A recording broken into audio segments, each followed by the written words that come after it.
El título. Ustedes ven bien ahí, ¿no? Sí, perfecto. De la historicidad del concepto de felicidad neoliberal a la idea del buen vivir. ¿Sí? Varias cositas. En primer lugar, el concepto de felicidad es un concepto absolutamente viejo, que al menos recorre en la historia de la filosofía unos 2500 años. ¿Sí? Y por lo tanto, me parecía que en esta revival, ¿sí?, del concepto de felicidad que vivimos en nuestro mundo contemporáneo, era más que interesante poder pensar justamente la historicidad del concepto.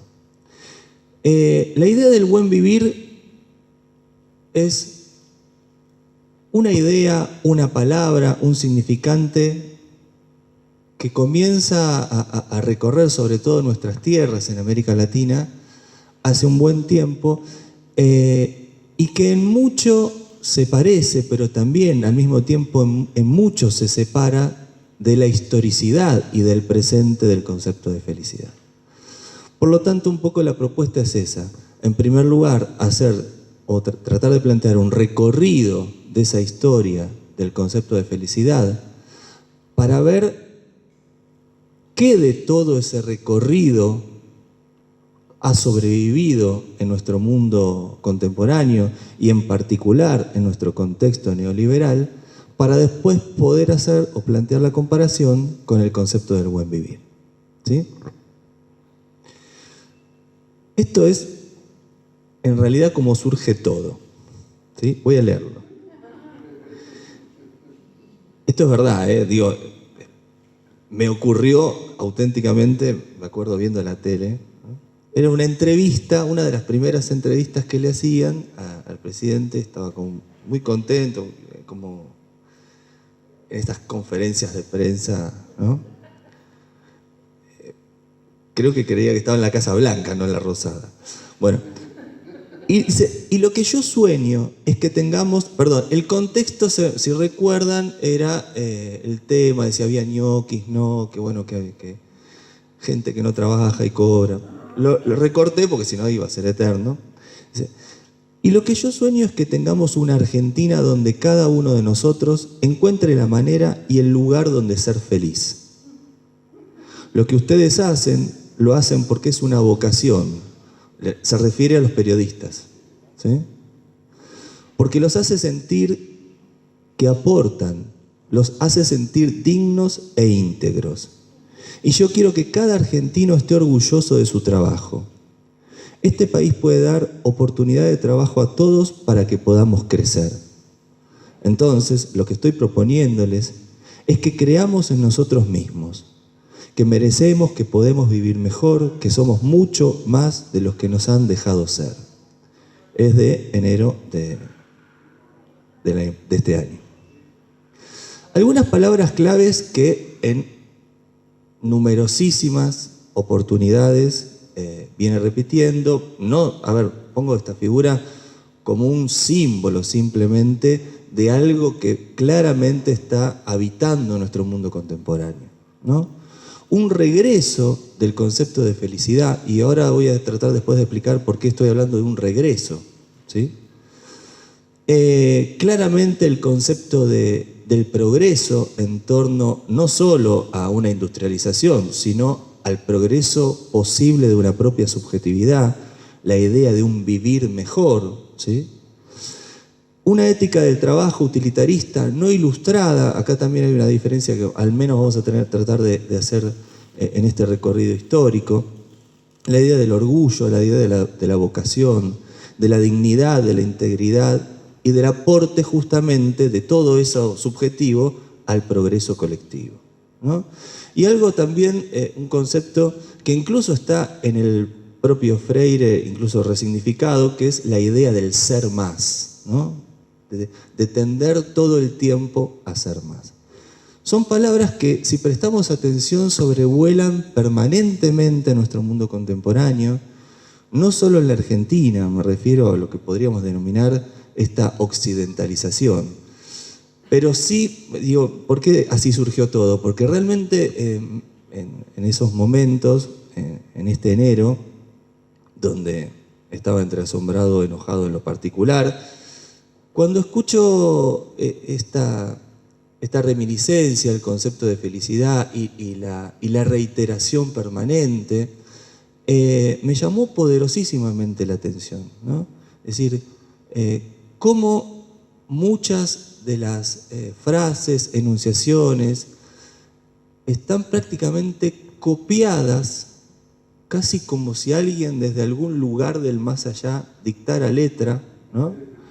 Del utilitarismo inglés del siglo XIX, ¿no? Es decir, hay una ética, ahora vamos a tratar de plantear un poco el problema.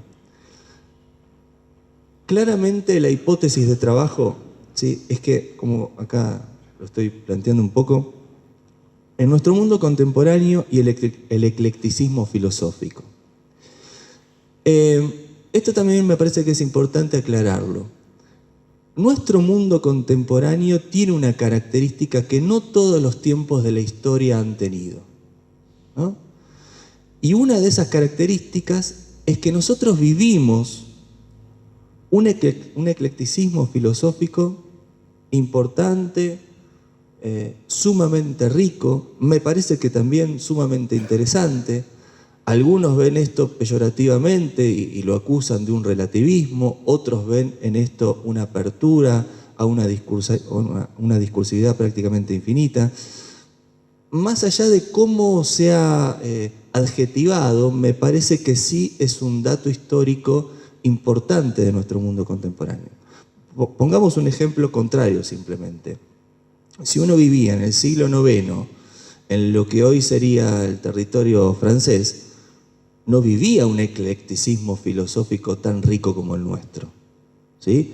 Había un paradigma claro que le otorgaba, digamos, un horizonte posible de sentido, de pensamiento y de ideas éticas, políticas, etc., ¿sí?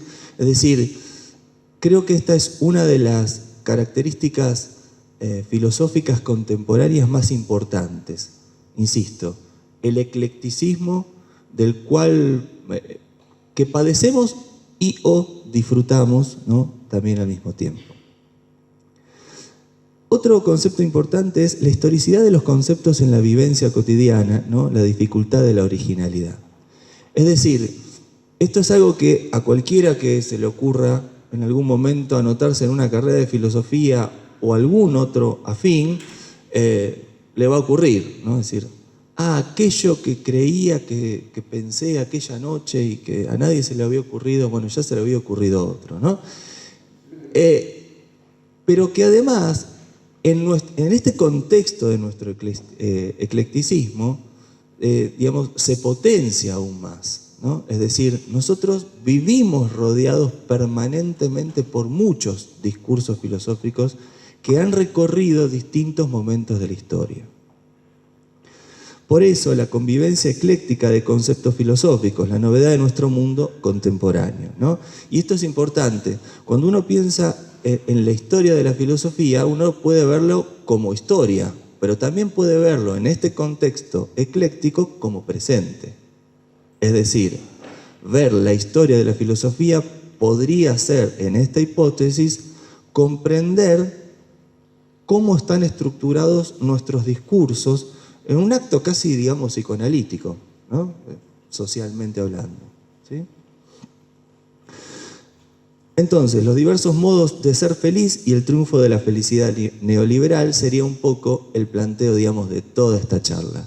Es decir, a lo largo de la historia hubo diversos modos de comprender la felicidad, ¿sí? Ahora voy a nombrar algunos simplemente, porque realmente son muchísimos. Y un poco la hipótesis de toda esta charla es que, a pesar de la afirmación que acabo de hacer, de que vivimos un eclecticismo filosófico importante, nuestra estructura ética mayoritariamente es utilitarista.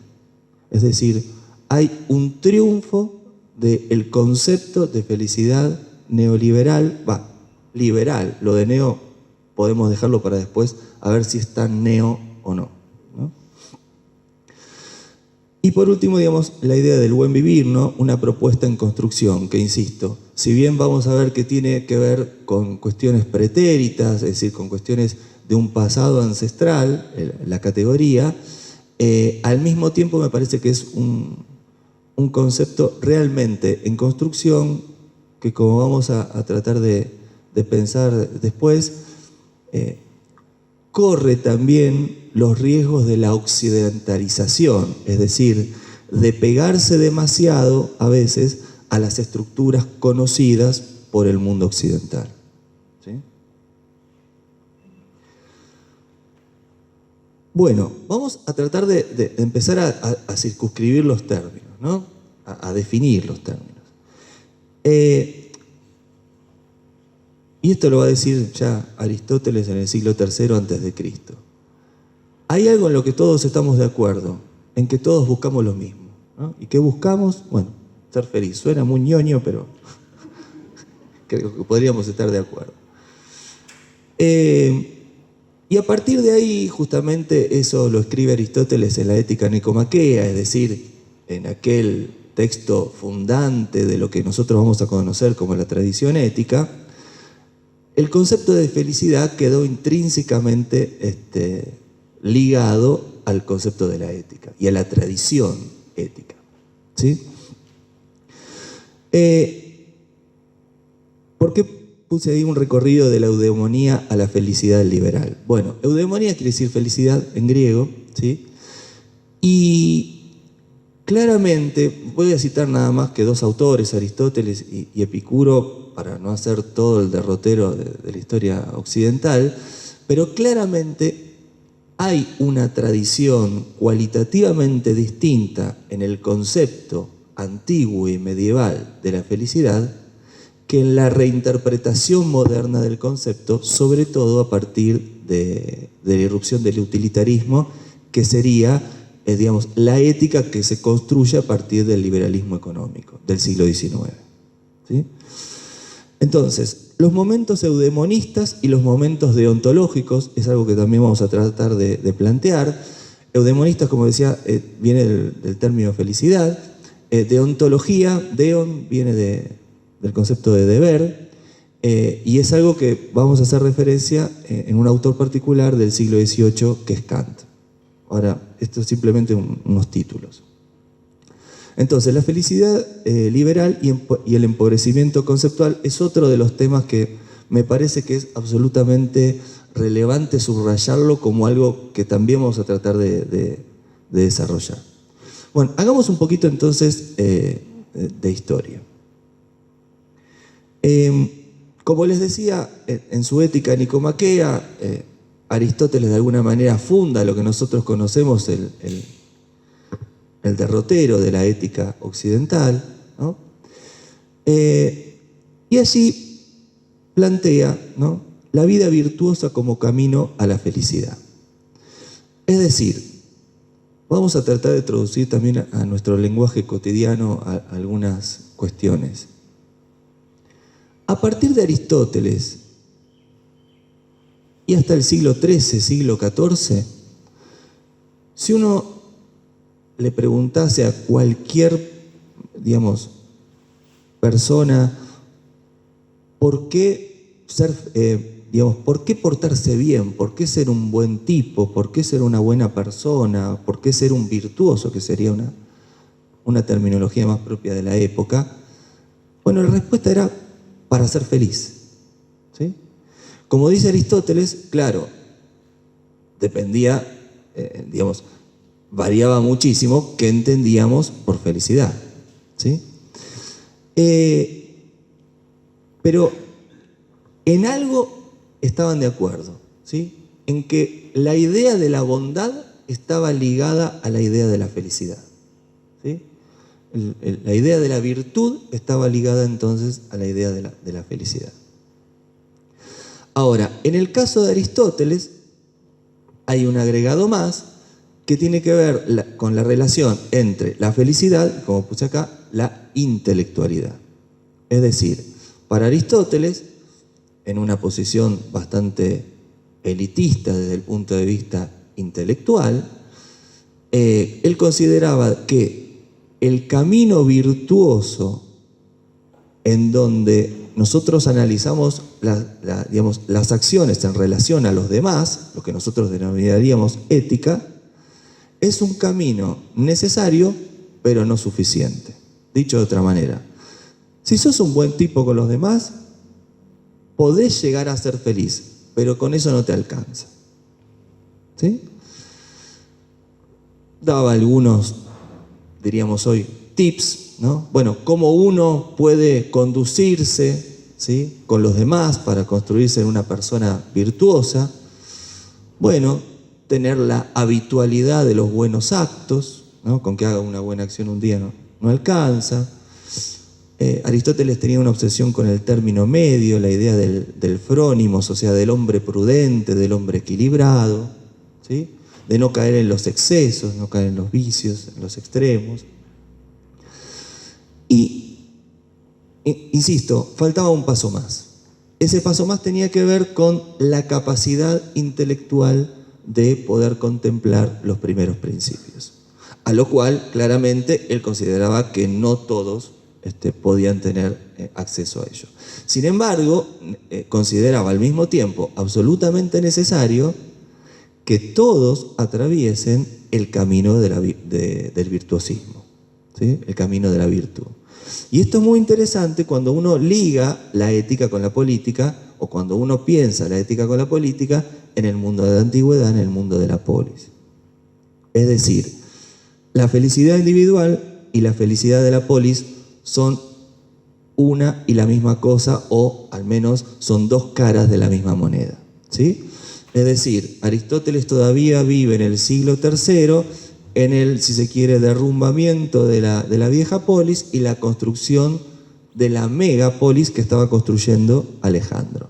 Cuando hablamos de polis, siempre me gusta tirar algunos números para que se entienda. Ciudades como Miramar, siempre lo digo, 30.000 habitantes, ¿no?, más o menos, un poco más, un poco menos, según de qué polis estemos hablando, claro, a pertenecer ya a un imperio en donde el criterio de pertenencia es infinitamente distinto, o nulo, ¿no? Bien, entonces, para subrayar algunas cuestiones que me parecen importantes, la idea de felicidad en el mundo antiguo, ya desde la primera vez que se tematiza en términos de una estructura ética, digamos, formalmente hablando, se piensa ya desde lo común. ¿Qué quiero decir? El lugar que tiene el otro en ese camino de la felicidad es imposible de evadir, ¿sí? Es decir, el otro es absolutamente necesario para comenzar el camino de la felicidad. Después vemos si llegamos, en el caso de Aristóteles o no, pero es el primer eslabón, ¿no? Y es ahí entonces, decíamos, donde el concepto de la felicidad individual con la idea de la felicidad de la polis, o la felicidad política, podríamos decir, son una y la misma cosa, ¿no? Otro gran paradigma del concepto de felicidad es Epicuro. Epicuro pertenecería a lo que serían los movimientos, muchos, hedonistas, también del siglo III a.C. Prácticamente son paralelos a la época aristotélica. Quizás Epicuro fue el caso más paradigmático, y también es un símbolo, como decíamos, de la no pertenencia ya a una polis que no existía, y la sensación de desamparo que produce una megapolis, ¿no? A Epicuro se lo conoce también como la filosofía del jardín, básicamente, o el primer hipismo de la antigüedad, porque básicamente lo que hizo fue vender todo lo que tenía y se fue a construir, como suele denominarse el término, la comunidad de amigos en un jardín. Se compró un campito y se fue a vivir con sus amigos, ¿no?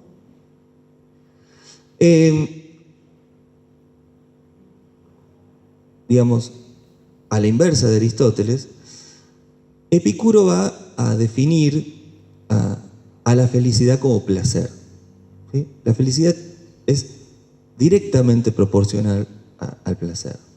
Pero da una definición sumamente interesante, en donde define el placer como ausencia del dolor, ¿no?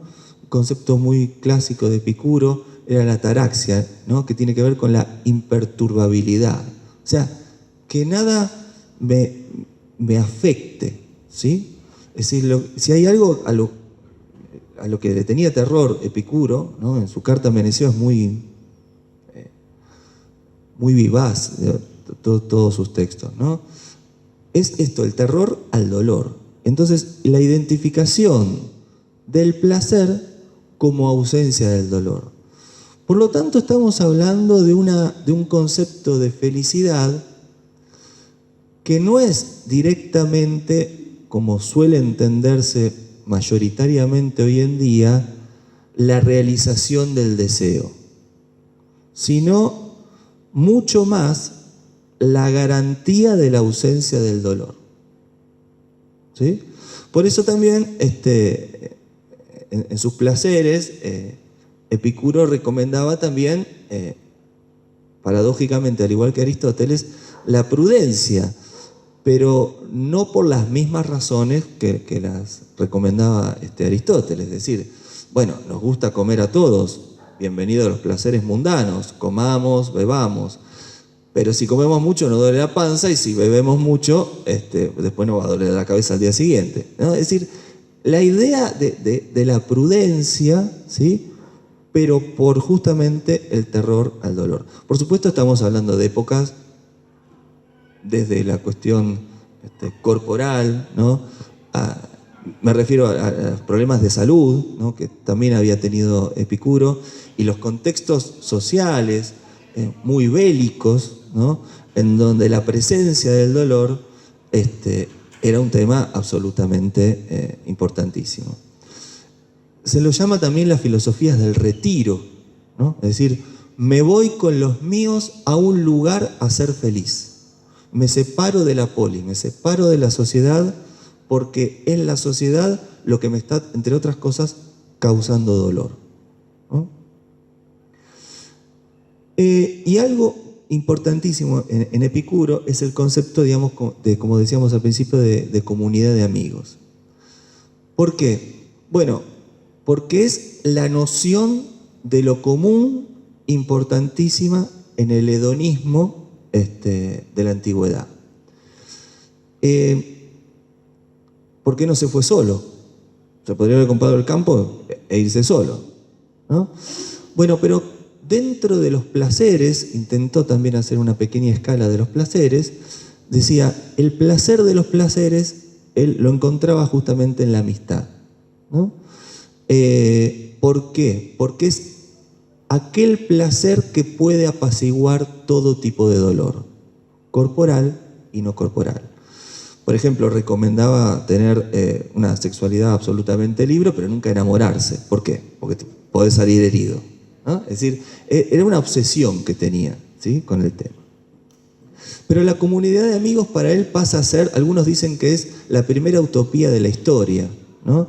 Pensándola justamente como aquel lugar que no tiene lugar, porque no es un lugar físico, sino que son justamente el amparo de los otros que me cuidan, ¿sí? Del dolor posible que me puede afectar. Otra de las filosofías también contemporáneas del epicureísmo, que en particular no desarrollan demasiado el tema de la felicidad, pero que sí lo tocan de costado, es el estoicismo. Acá lo nombro justamente por la importancia que tuvo después en todo el desarrollo del cristianismo, ¿sí?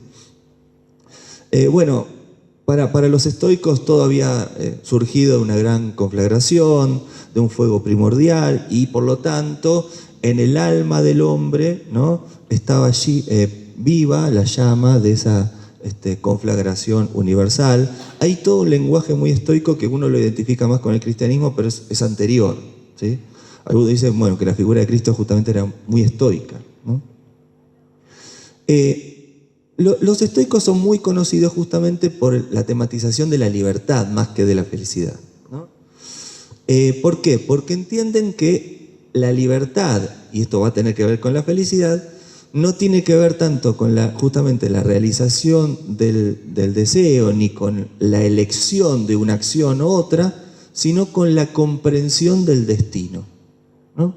Con la aceptación de aquello que me toca.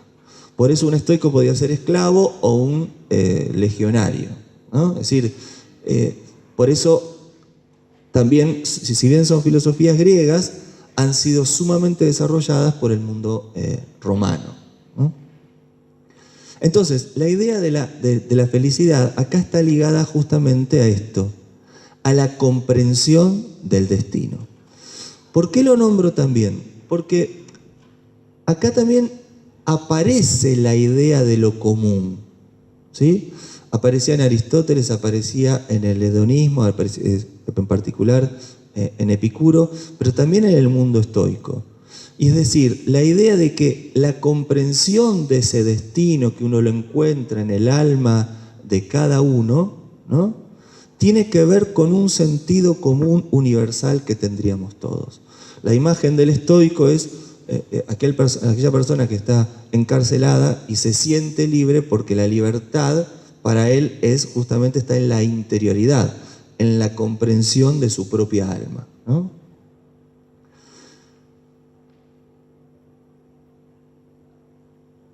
Saltamos al siglo XVIII. ¿Por qué?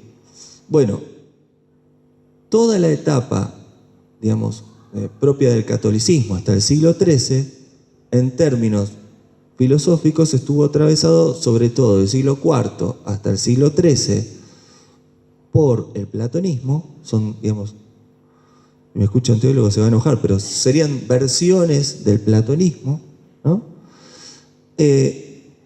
Y a partir del siglo XIII, con la reincorporación de Aristóteles, los textos de Aristóteles, justamente con la irrupción de los textos de Aristóteles, y luego, dentro del mundo católico, la irrupción de Tomás, hay todo un desarrollo del aristotelismo, ¿sí? Es decir, las estructuras filosóficas, éticas, en relación a la felicidad, continúan siendo las platónicas aristotélicas. ¿Qué ocurrió con el hedonismo, con el epicureísmo? Claramente fueron dejados de lado, más que dejados de lado, ubicados del lado del pecado. ¿Por qué? Porque reivindicaban placeres del cuerpo. Y bueno, sería redundante explicar cuestiones mínimas, digamos, del catolicismo medieval, que claramente veía en muchas manifestaciones corporales el pecado, ¿no? Por eso saltamos un poco al interesante siglo XVIII y a esta figura en particular que es Kant. Kant escribe en un contexto, digamos, de irrupción de la Ilustración, pero también en un contexto de reforma protestante, un hecho importantísimo culturalmente hablando. No vamos a tampoco desarrollar la reforma porque si no, no vamos mañana. Kant desarrolla una idea importantísima hasta nuestros días, que es la idea del imperativo categórico, como rector de la ética, ¿no? Vamos a tratar de traducirlo. ¿Qué sería el imperativo categórico? Algo así como la voz de la conciencia, siempre lo digo, el Pepe Grillo de Pinocho, ¿no?, que nos diría en cada caso qué debemos hacer. Acá es donde irrumpe que la nombrábamos al principio, la deontología. Es decir, hay un giro de las éticas eudemonistas o éticas que tendían a la felicidad hacia las éticas deontológicas. Ustedes podrían pensar en este momento, bueno, nos estás contando la historia de los libros. Sí, Pero lo sumamente interesante es que desaparece el concepto de felicidad en términos sociales. Esto es lo impresionante, ¿no? Ustedes no van a encontrar en la bibliografía de la época que alguien vuelva a hablar del concepto de felicidad, sino hasta la irrupción del romanticismo, ¿no? Es decir, si bien estamos relatando historias, si se quiere, bibliográficas, al mismo tiempo estamos relatando qué pensaba el hombre común, ¿sí? Entonces, digamos, a la vieja pregunta que hacíamos, ¿no? ¿Y por qué me tengo que comportar bien? ¿Por qué tengo que ser bueno?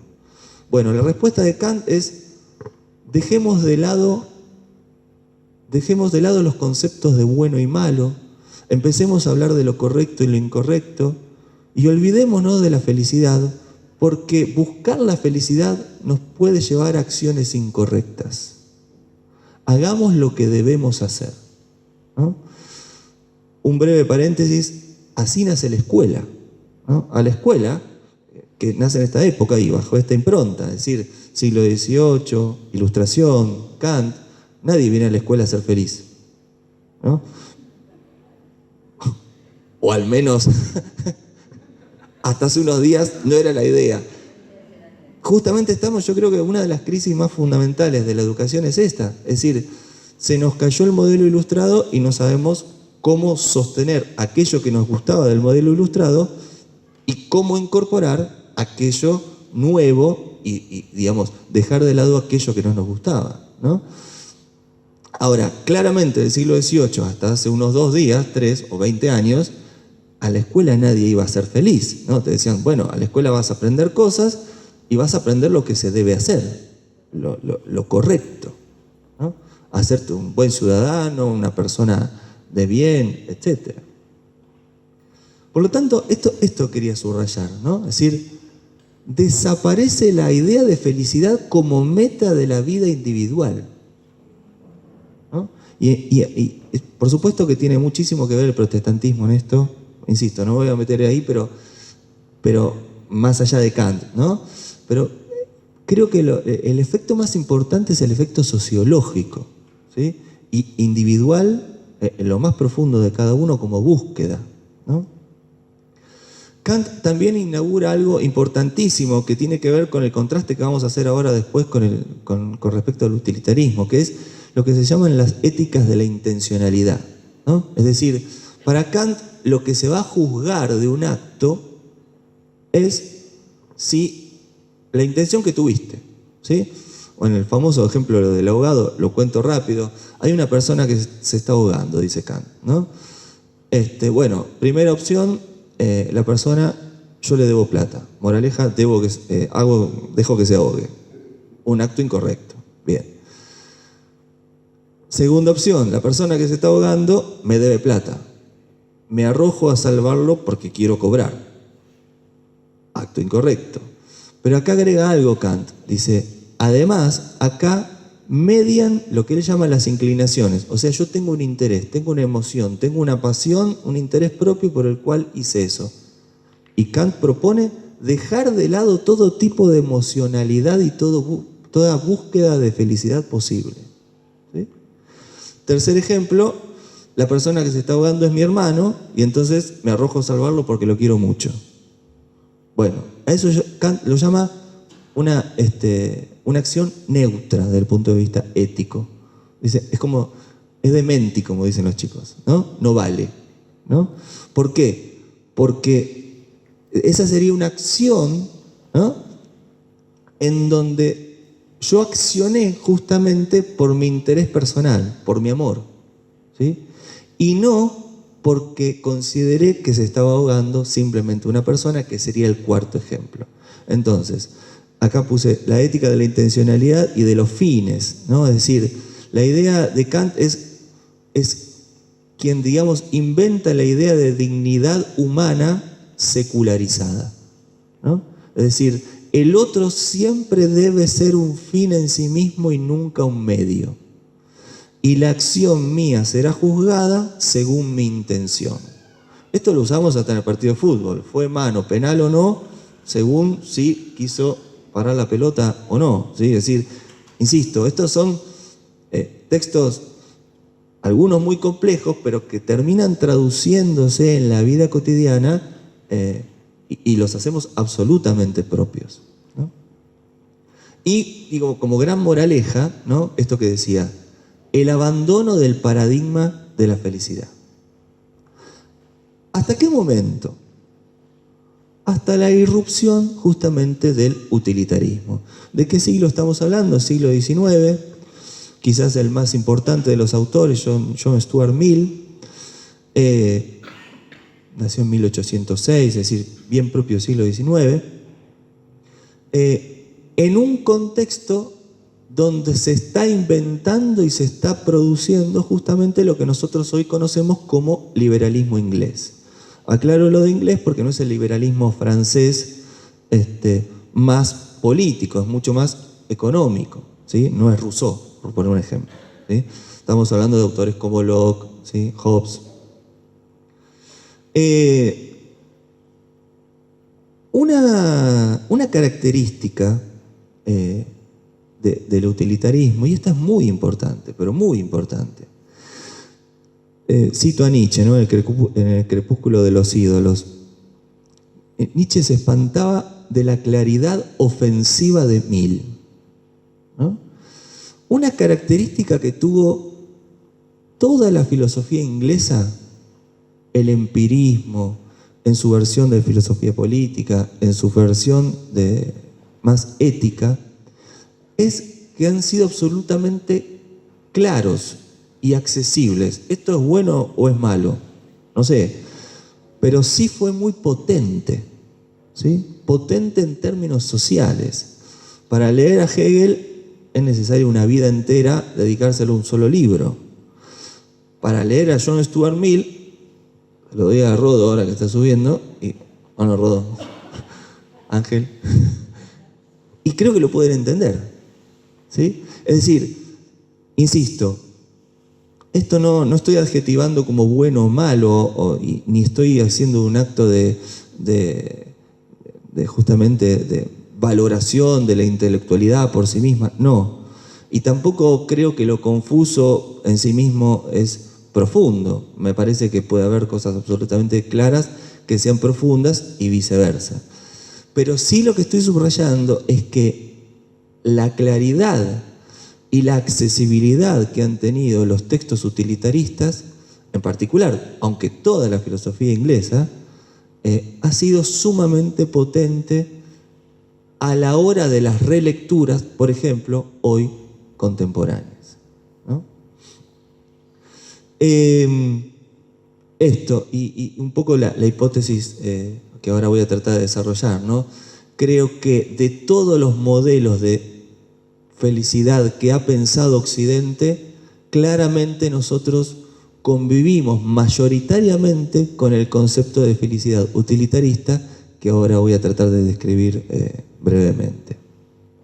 Algunas cosas importantes de Mill, digamos, su padre, que fue él escribió una autobiografía importante, bastante, no pasó nada en su vida, pero es bastante divertido como lo escribe, ¿no? Sí, hay que tener un arte para eso, ¿no? Bueno, su padre fue muy importante, lo educó, parece ser que a los 14 años ya leía a Adam Smith y a Ricardo, y prácticamente se lo hacía aprender de memoria, es decir, los fundantes del liberalismo económico inglés, ¿no? A los 14 años, o sea, estamos en un momento histórico donde es el corazón del liberalismo en términos teóricos y también en términos prácticos, ¿no? Es decir, revolución industrial, etc., ¿sí? Bueno, su padre era muy amigo de Bentham, que es quien de alguna manera funda el utilitarismo. Los textos, acá les cito los textos por si les interesa, porque digo, como son accesibles, me parece que es sumamente interesante poderlos leer. Los principios de economía política sobre la libertad y las consideraciones sobre el gobierno representativo son los textos más si se quiere, económicos políticos de Mill. El más importante es sobre la libertad, quizás el más conocido, ¿no? Muy ligado a la idea, al texto de Adam Smith. También participó en política concreta, estuvo en la Cámara de los Comunes, un mandato, o sea que no es una persona alejado en los bosques ingleses, o sea, una persona absolutamente conocida por sus... De hecho, él cuenta en su biografía que él no quería participar en política, lo fueron a buscar, insistieron en su casa y dijo, bueno, está bien, ¿no? O sea, como que aceptó, así. Decía, el utilitarismo quizás la obra más importante, ¿sí? Dentro del mundo ético, ¿no? En donde él, una cita de ahí que me pareció importante, considera que el utilitarismo es un credo, una doctrina, una filosofía, una religión, ¿no? No era un hombre creyente, él lo dice en su autobiografía también desde muy temprana edad. Y algo muy importante que tampoco lo vamos a desarrollar acá, pero que es sumamente importante por la relación con el positivismo tan mentado en educación y en la política latinoamericana, que es que tiene obras dedicadas al empirismo, ¿sí? Insisto, esto es un tema que lo nombro simplemente, pero es crucial e importantísimo, ¿no? Es decir, el sistema de lógica y Auguste Comte y el positivismo es un texto importantísimo de reivindicación del empirismo. Cuando hablamos del empirismo estamos hablando de la versión original de lo que nosotros después conocemos como positivismo, con todas sus consecuencias en el mundo de la política concreta histórica latinoamericana y en el mundo, por ejemplo, educativo también. Su trabajo, ¿no? Que se lo consiguió, él cuenta, me lo consiguió papá, que también trabajaba ahí, en la Compañía de las Indias Orientales, es decir, el gobierno colonial de las Indias, ¿no? Él cuenta, ¿no?, que trabajaba 3 horas y le hicieron una cuenta, estas cosas de internet son geniales, que a plata de hoy ganaba 177.000 euros actuales, ¿no?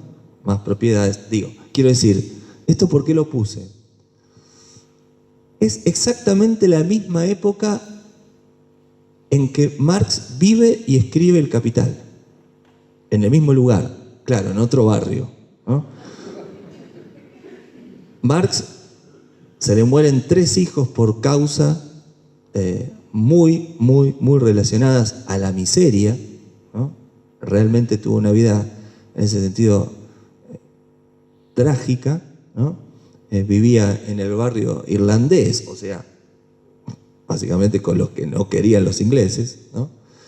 Y me pareció, digamos, siempre me parece muy significativo en el mismo lugar, en el mismo momento, qué visiones de la vida totalmente opuestas, ¿no?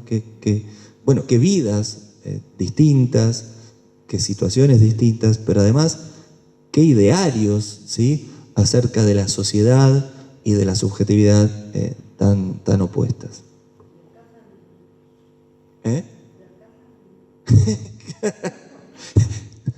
Qué bizarro eso. Sí. Bueno, no me tiren ventanas para abrir porque... Bueno, algunas cuestiones mínimas básicas del utilitarismo. Una antropología filosófica egoísta, esto no es una adjetivación mía, es una propuesta propia del utilitarismo. Dice, el utilitarismo propone volver al regocijo del sí mismo, al culto del sí mismo, ¿no? Y recuperan, pero esto sí, de una manera bastante empobrecida, los viejos hedonismos de la historia. En particular, es la primera vez que releen a Epicuro, ¿no? Pero claro, ya no es la idea del placer como ausencia del dolor, ¿no? Es el placer, para ellos evita el dolor, el hombre evita el dolor y anhela el placer. Esa es la síntesis de la idea de vida del utilitarismo, en donde el placer se identifica plenamente con la idea de felicidad, ¿no?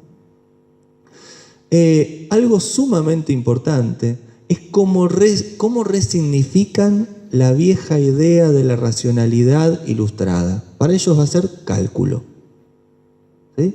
O sea, no es la vieja idea de la ilustración, Kant, Hegel, no, es una idea de cálculo. Y así como lo utilizan en términos económicos, bueno, hay que calcular cómo lograr el mayor placer posible. ¿Sí? De eso se trata la vida, ¿no? De un camino de cálculo que en el mundo de lo subjetivo vas buscando la mayor cantidad de placer posible. La identificación, y la palabra justamente utilitarismo viene de ahí, ¿no? La identificación de lo útil con aquello que es placentero, ¿sí? Y por lo tanto es aquello que me va a conducir a la vida feliz. Esto que decíamos, ¿no? Lo placentero atendiendo al cálculo.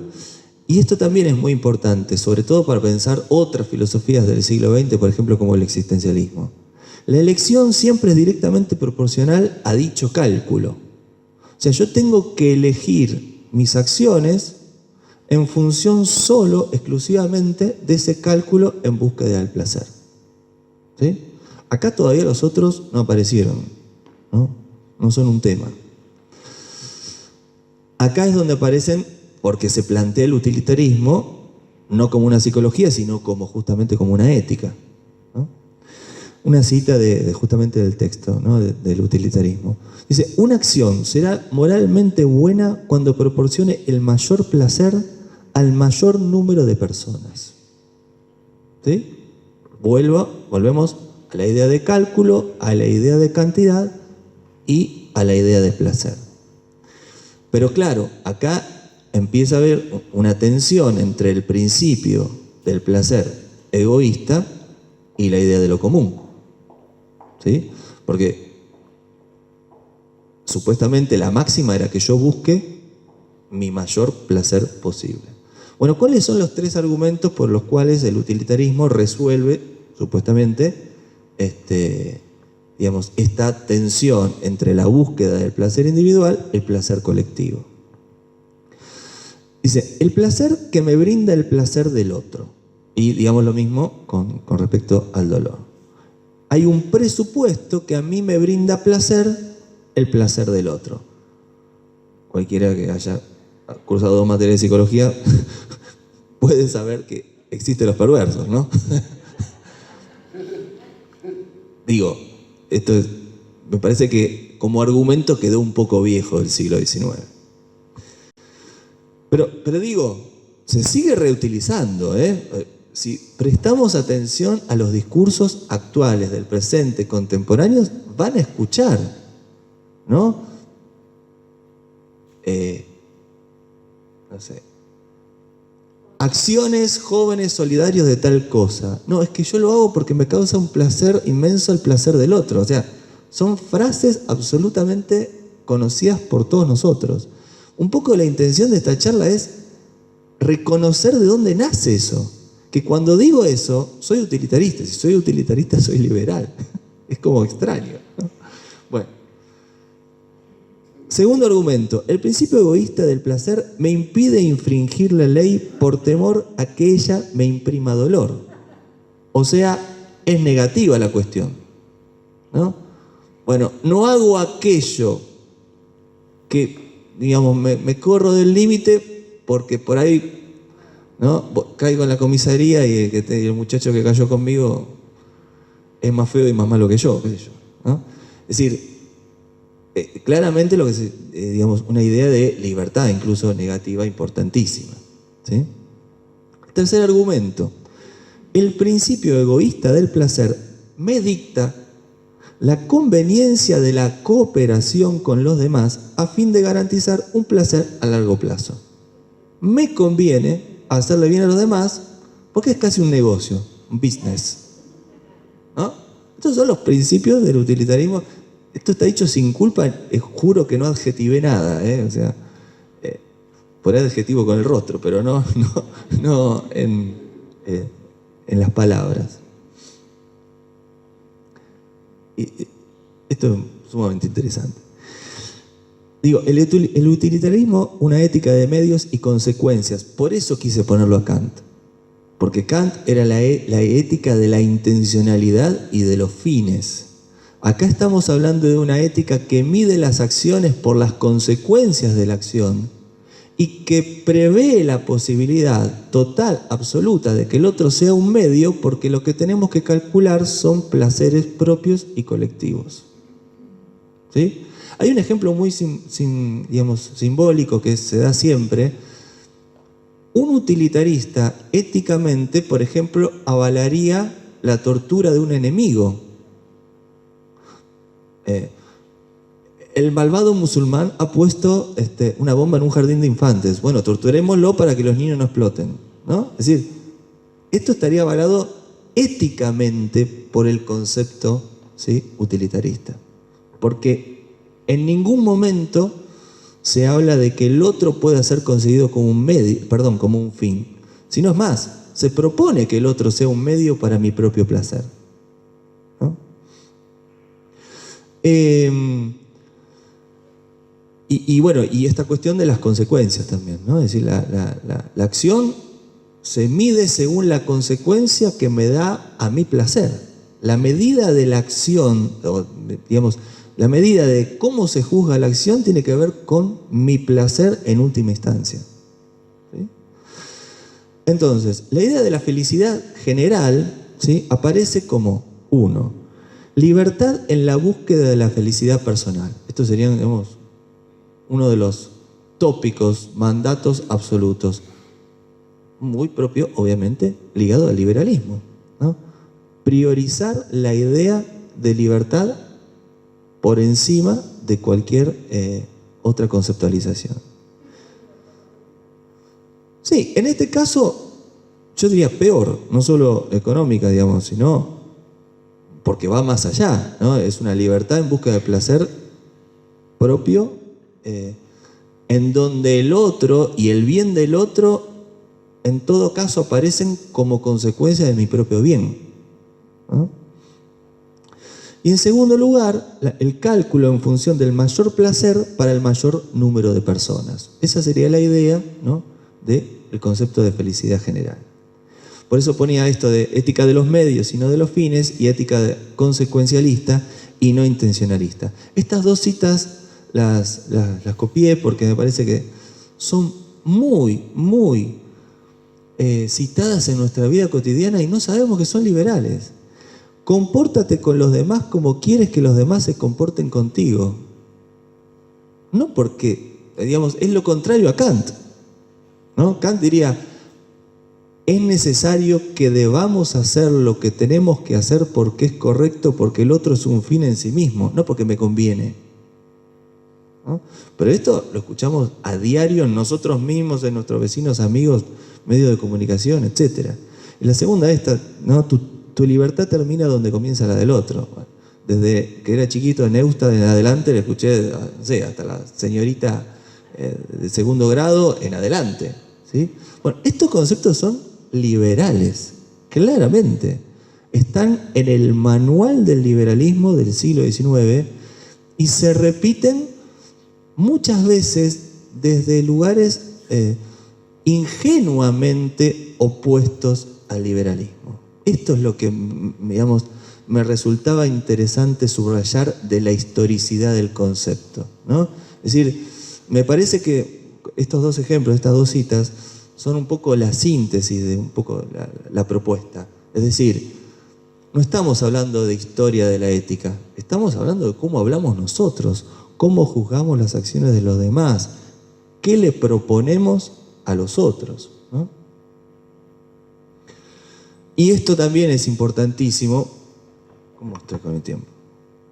Bueno, en función de algo que tiene que ver con la comparación posterior de la idea del buen vivir. Ya estaba la jerarquía de los placeres en Epicuro, ¿no? La cuento rápidamente. Decía Epicuro, él recomendaba todo tipo de placeres, los corporales, los no corporales. Decía, él los dividía en inmediatos y mediatos, ¿no? Algo que también copia el utilitarismo. Decía, todos tenemos hambre, queremos comer, etc. Tenemos sueño, queremos dormir, pero tienen un problema. Los placeres inmediatos es que se acaban pronto, ¿no? Es decir, y los necesitamos nuevamente, ¿sí?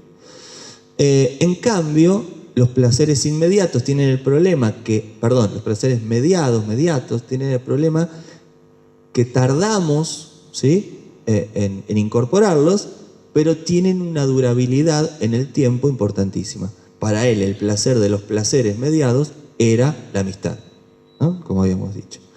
Bueno, acá el que hace esta incorporación es Mill con respecto a Bentham, que es en realidad conceptualmente su único aporte a la filosofía de Bentham, que es justamente esta división de los placeres, ¿no?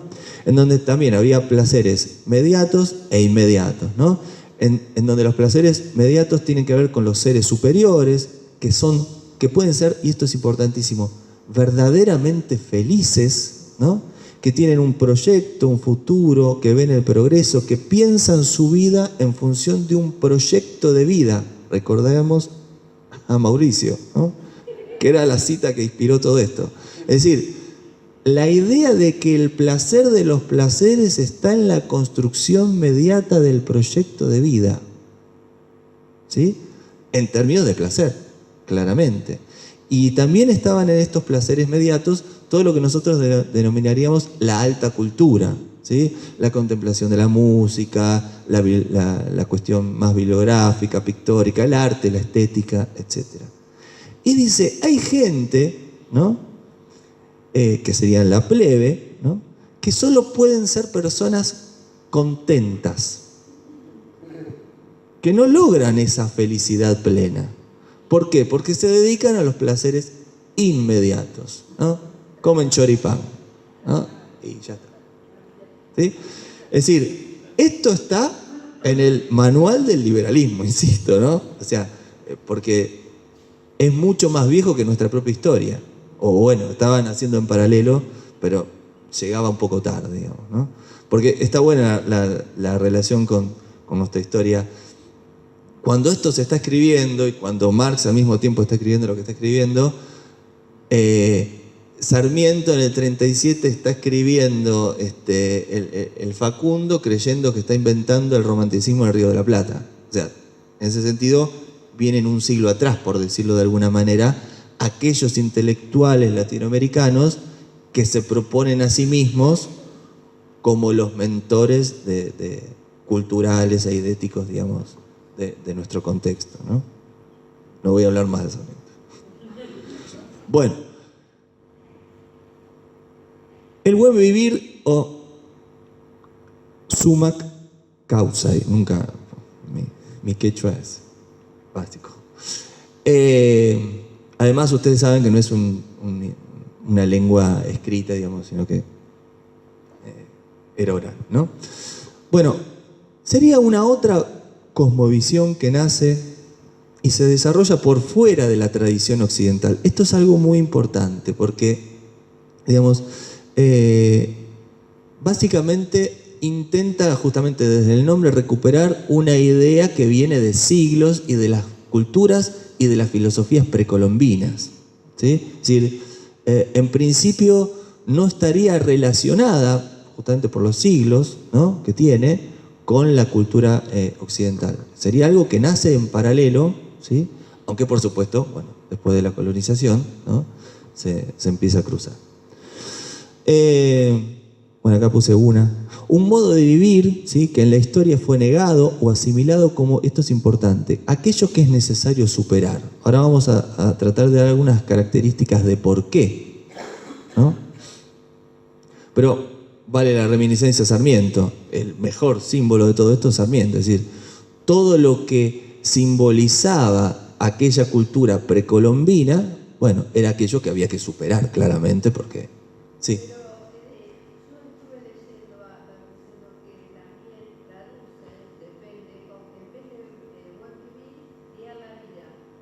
¿Cómo? Sí.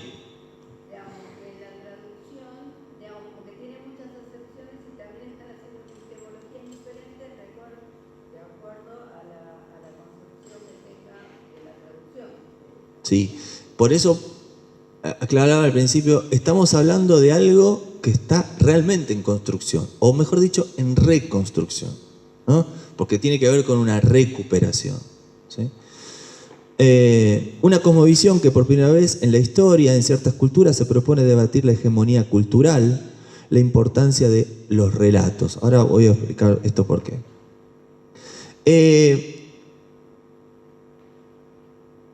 Hasta nuestro presente, e incluso nombro el caso de Ecuador y de Bolivia, digamos que hasta mitad del siglo XX, en la historia latinoamericana, desde la irrupción de los primeros barcos europeos hasta acá, nunca nadie había, al menos escrito, quizás lo dijo y nunca lo vamos a saber, la idea de que podía haber algún tipo de pensamiento y o filosofía y o ética o camino a la felicidad, vamos a poner un nombre, que pueda nacer de las propias estructuras precolombinas. La tradición intelectual en todos los ámbitos de la cultura siempre fue sumarse a la última ola europea que iba surgiendo. Lo es hasta hoy. Pero digamos que a mediados del siglo XX, ahora lo voy a nombrar a Kusch, que ustedes saben que es casi mi autor de referencia, pero es importantísimo por eso, ¿no? Porque es el primero que se hace la pregunta, a ver, ¿es posible pensar algo por fuera de los cánones occidentales de las estructuras de pensamiento?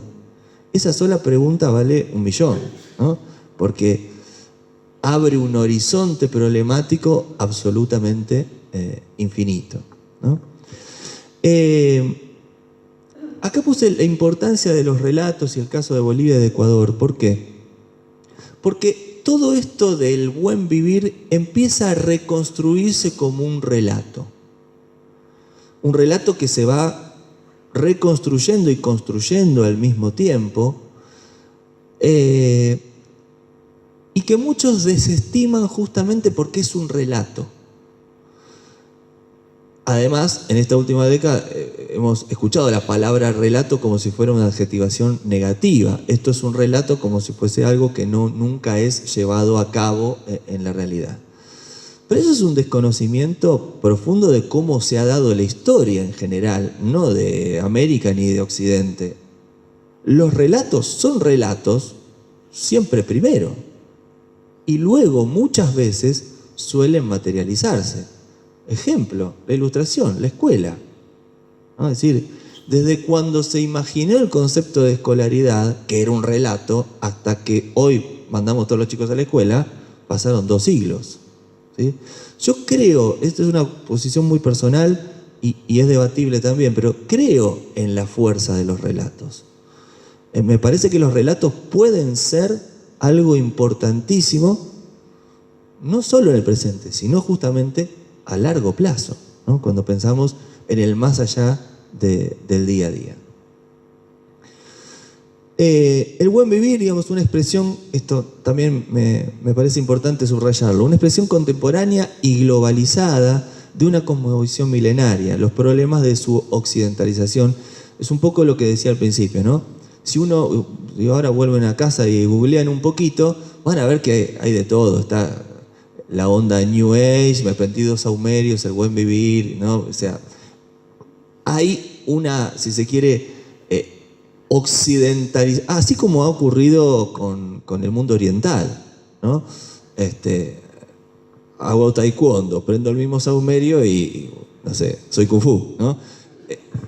Hay una banalización, digamos, del mundo oriental desde Occidente, su mercado y justamente su visión neoliberal del mundo, ¿no? Lo mismo creo que está ocurriendo con el concepto de buen vivir, a pesar de que me parece que es un concepto que tiene una raíz mucho más fuerte, no solo por la tradición cultural milenaria en los textos, sino justamente como prácticas concretas sociales. Y ahí es donde quiero ir, y por eso es que me parece importante Kusch como autor, ¿no? Digamos, de alguna manera, yo creo que lo que le está faltando en este momento al concepto de buen vivir es justamente la fundamentación filosófica que creo que pueden encontrarse en algunos autores como Rodolfo Cuyo, ¿no?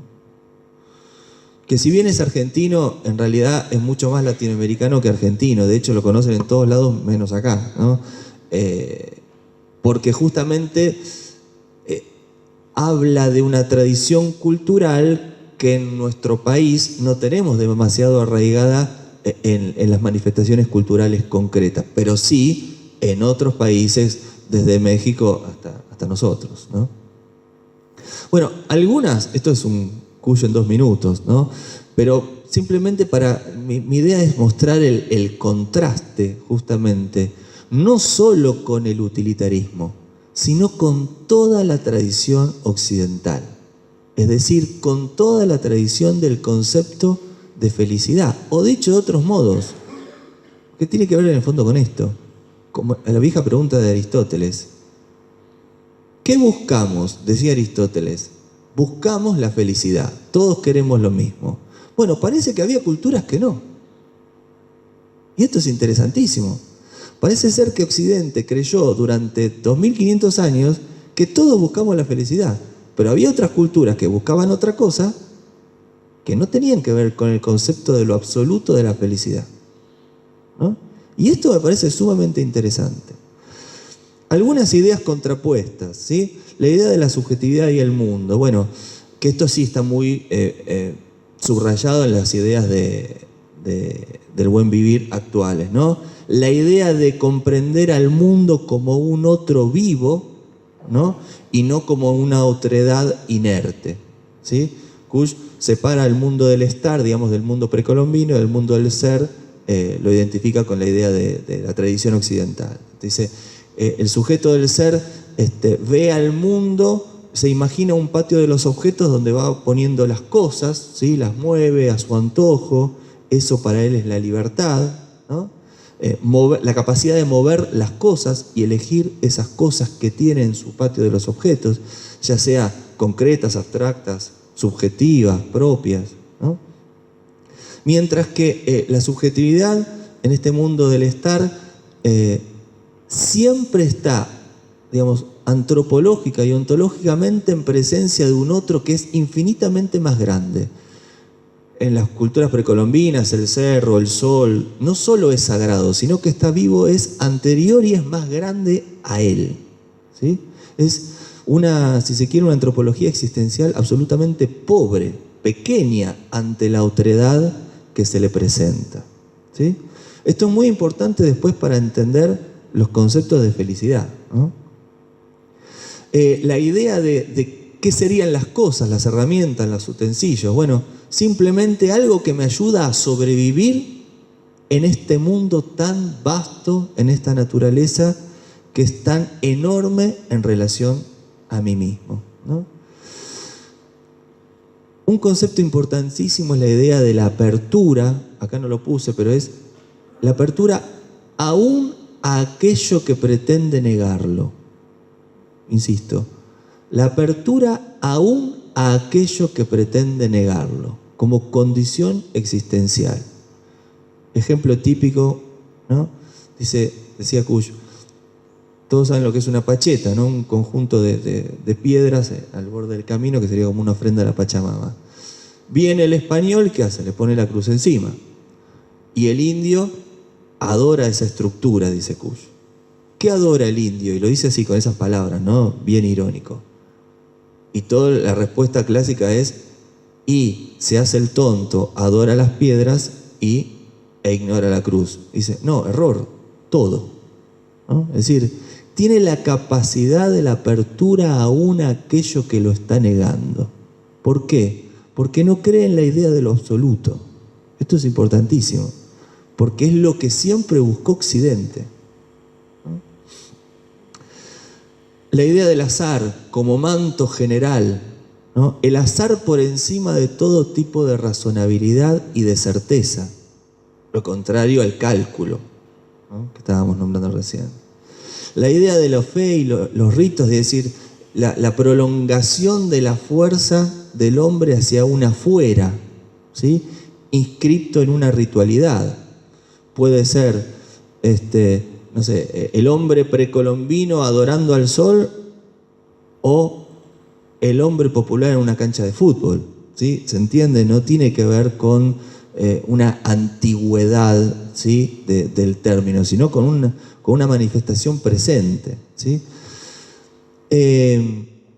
La idea de la emocionalidad por sobre la idea de la razonabilidad. La metáfora seminal y la espera, es decir, la idea de pensar que el crecimiento puede darse o no porque estamos en el manto del azar y que somos más parecidos a una semilla que germina que a un progreso que se acumula y se puede calcular. Y eso quiere decir que podemos crecer o no. ¿Sí? Bueno, una relación absolutamente totalmente distinta entre la vida y la muerte, ¿no? Es decir, hay una frase muy subrayada en todas estas filosofías, es decir, ser amigo de la muerte, en cualquier traducción del quechua, del aymara. ¿Qué quiere decir esto? Bueno, Occidente siempre vio a la muerte como una tragedia, ¿sí? Solucionada o no esa tragedia a través de las religiones monoteístas, pero siempre es una tragedia, siempre es el fin, la finitud, el existencialismo, siglo XX, ¿no? Es decir, bueno, acá se acaba todo, muchachos, ¿sí? Busquemos el absoluto de alguna forma, en la subjetividad, en el presente, en la trascendencia, pero hay que buscar el absoluto, ¿sí? Porque hay algo que es absolutamente finito y trágico, la idea de tragedia. Bueno, claramente no está instalada en estas formas de pensar la vida y la muerte. Esto último es muy importante. La idea como el sujeto como hombre aquí, masa y comunidad, ¿no? Es decir, la idea hombre aquí se refiere a la más propia individualidad. La idea de masa a la más absoluta universalidad y la idea de comunidad justamente como esa mediación entre ese particular y entre ese universal. Voy un poco rápido porque tampoco es la idea, digamos, explicar Cuyo en 5 minutos, pero voy a donde quería llegar. 3 cosas importantes, ¿no? En principio, se estaría cambiando la idea de felicidad por la simple alegría de estar aquí.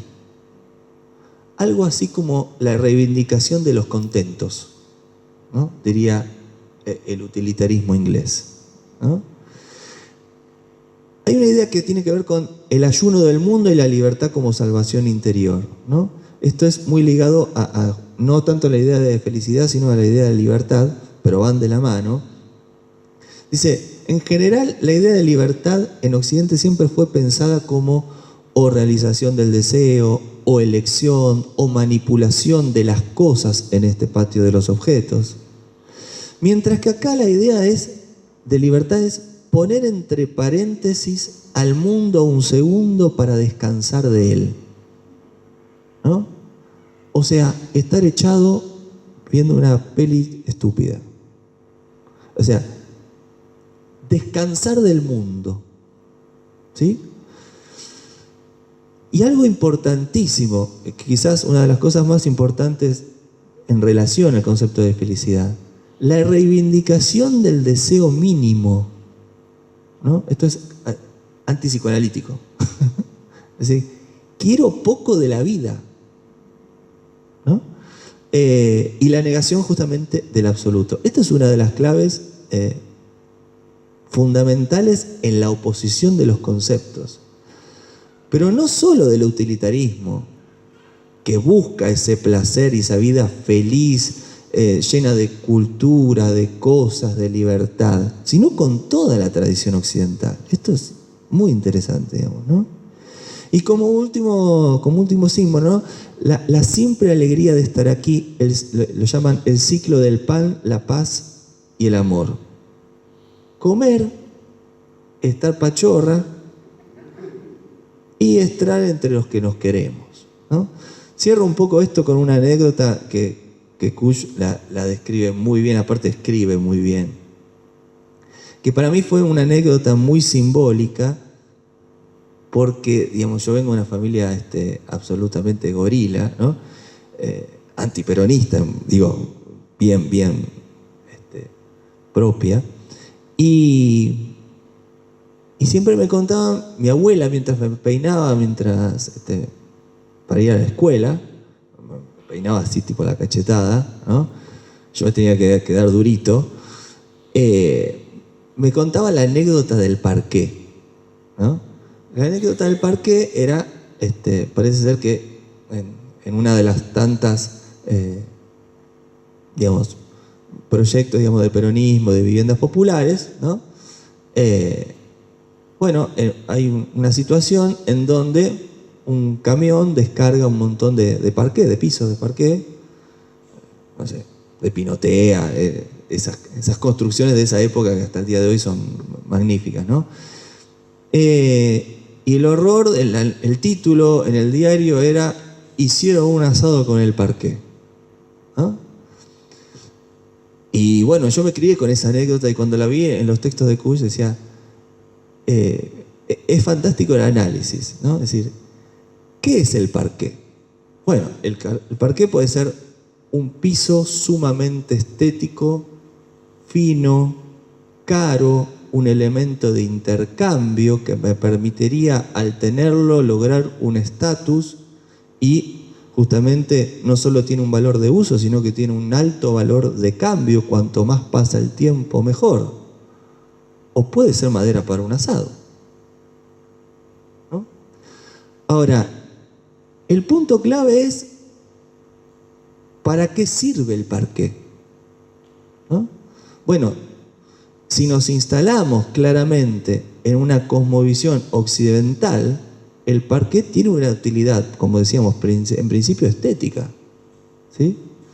Hago un paréntesis. Una de las cosas sumamente interesantes es que si analizamos antropológicamente las culturas precolombinas, la estética nunca tenía que ver con el interior, sino con el exterior. La estética tenía que ver con lo sagrado y nunca era hacia el adentro del hogar, sino hacia el afuera, hacia lo público y hacia lo sagrado.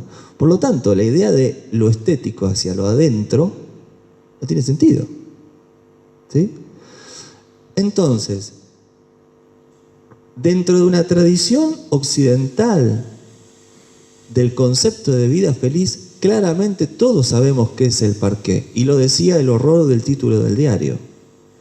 Ahora, nunca nadie pensó que quizás detrás de ese asado lo que había era un concepto de la simple alegría del estar aquí, que lo más importante es el presente y no el proyecto, que lo más importante es estar en esa comunidad de amigos de Epicuro, por decirlo de alguna manera, y no tanto en esa reivindicación de la propia individualidad. ¿Esto quiere decir que estoy de acuerdo con un modelo de la vida y no con otro? No, de ningún modo estoy diciendo eso. De hecho, algunas cosas que estoy escribiendo tienen que ver con tratar de justamente, si se quiere, dialectizar estos dos mundos, ponerlos en tensión, pensar de qué manera pueden convivir de algún modo. Pero sí claramente, al menos mi intención fue tratar de mostrar que lo que vemos como un horror es lo más profundamente americano y que aquello que creemos que nos lleva al progreso ni siquiera es nuestro, pero no es nuestro no de hoy, no es nuestro desde al menos 2 o 3 siglos, ¿no? El liberalismo no es una invención claramente de este nuevo gobierno, no vamos a ser, digamos, tan ingenuos, pero sí me parece que tratar de historizar el concepto del liberalismo, sus formas de entender el concepto de felicidad, puede ayudarnos a pensar de qué otro modo podemos concebir la subjetividad para no resignificar otra vez lo mismo, ¿no? Porque, cuento lo último, una anécdota, digamos, personal o una vivencia. Yo no, digamos, ¿de qué modo se explica políticamente cierta cantidad de votos oscilantes hacia un supuesto modo de vida o hacia un supuesto modo o un otro modo de vida. Es que yo creo que el anhelo es el mismo. Es decir, lo que buscamos en esos votos es más liberalismo. Y creo que por eso por eso también un poco cerrando el ciclo, ¿no? Creo mucho en volver a darnos los tiempos para volver a pensar las cosas más profundas. Porque si no pensamos aquello más profundo, va a seguir ocurriendo aquello que quizás no queremos, pero no sabemos cómo cambiarlo. Y quizás tenga que ver con nuestros más propios y profundos deseos, ¿no? Así que bueno, con esto terminaría un poco la charla propiamente dicha de la historicidad de los conceptos. Abrimos las preguntas y un poco, si quieren, después cerramos el ciclo antes que empiece el partido.